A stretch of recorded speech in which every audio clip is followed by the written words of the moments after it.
Fala, minha guilda jurássica! Se você pega um mito sobre dinossauro e tenta entender de onde que ele saiu, muitas vezes ele nasceu quando a gente ainda tinha poucos fósseis para comparar. Aí alguém desenhou de um jeito, um livro repetiu, depois veio o filme, documentário e a mesma ideia ficou na cabeça de todo mundo. Só que a ciência foi andando, apareceram vários fósseis melhores, apareceram mais achados de ovos e ninhos, e as comparações com aves e com répteis de hoje ajudaram a entender melhor muita coisa. Então hoje a gente vai pegar 6 mitos bem populares e quebrar um por um, começando com um dos mais famosos que engana muita gente.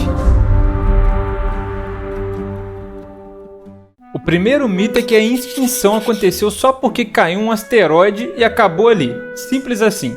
O impacto de Chicxulub, que foi na região do México, aconteceu faz mais ou menos 66 milhões de anos e foi enorme mesmo. Perto do local teve destruição rápida com terremotos, ondas gigantes e incêndios. Só que o que derrubou a vida no planeta inteiro foi o que veio depois. Muita poeira e fuligem subiram e ficaram no ar, e isso cortou a luz do sol por um tempo.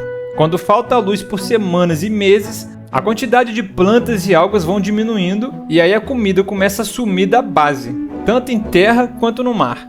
Vários animais acabam morrendo de fome por falta de alimento, e isso vai puxando outros juntos, porque um grupo depende do outro. Nessa mesma época, tinha erupção gigante acontecendo na região que hoje é a Índia, nas Deccan Traps.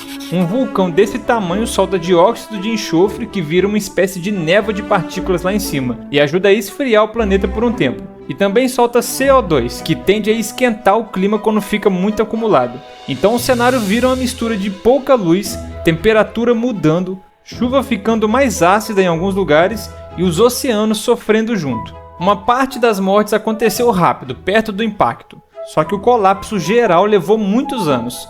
E alguns efeitos podem ter durado décadas. A realidade é que foi mais uma crise longa do que um game over instantâneo. E agora vamos falar de ovos e ninhos. O segundo mito é que todo dinossauro botava ovos iguais e criava do mesmo jeito.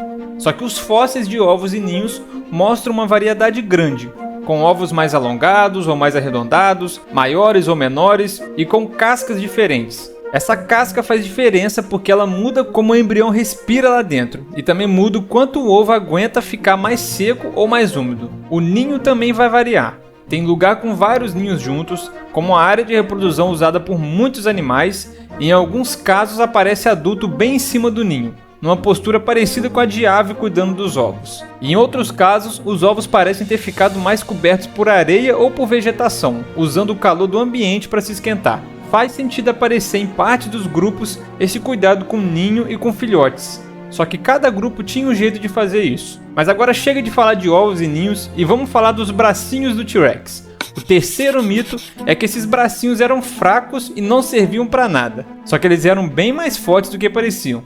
Mesmo eles sendo curtos, tinham um osso grande, muito músculo e garras grandes. O alcance era pequeno, então eles não serviam para pegar coisa longe. Mas eles serviam para coisas de perto, bem coladas no corpo.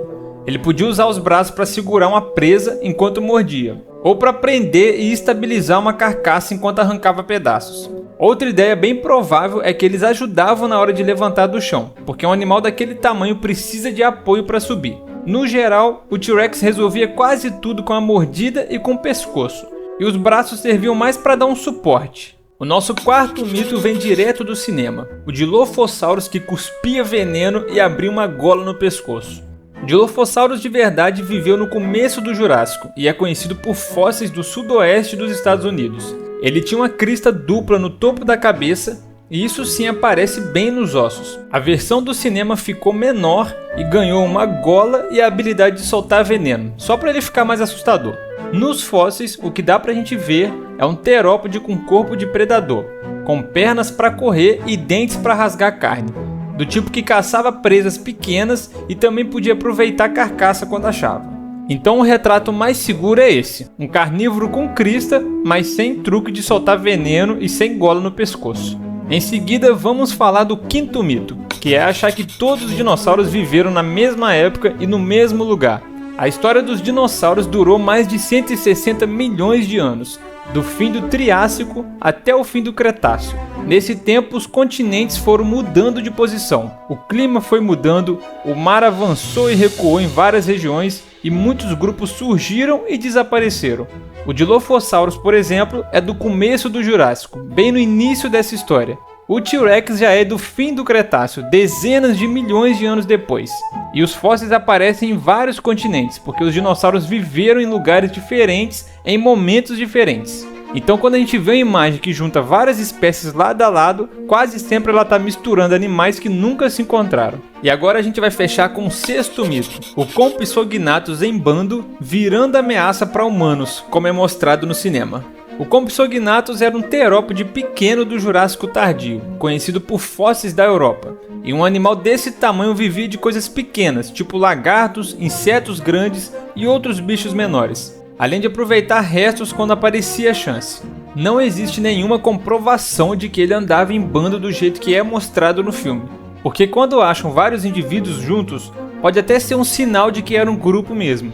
Só que também pode ser só um monte de corpos que foi levado para o mesmo lugar por uma enchente ou por algum outro evento. Para o Compsognathus, o mais seguro é imaginar um caçador pequeno e rápido, que andava sozinho, sempre procurando comida e sempre fugindo de predadores bem maiores no mesmo ambiente. No fim das contas, essas ideias agarram na cabeça porque a gente cresce vendo a mesma imagem repetida nos filmes, brinquedos, jogos e etc. Mas quando você coloca cada bicho na época certa e no lugar certo, fica mais fácil de entender a realidade. Tipo o fato de que o Dilophosaurus e o T-Rex viveram em períodos separados por dezenas de milhões de anos. Aí você percebe que muita coisa era só invenção de filme e a história real fica bem mais fácil de entender.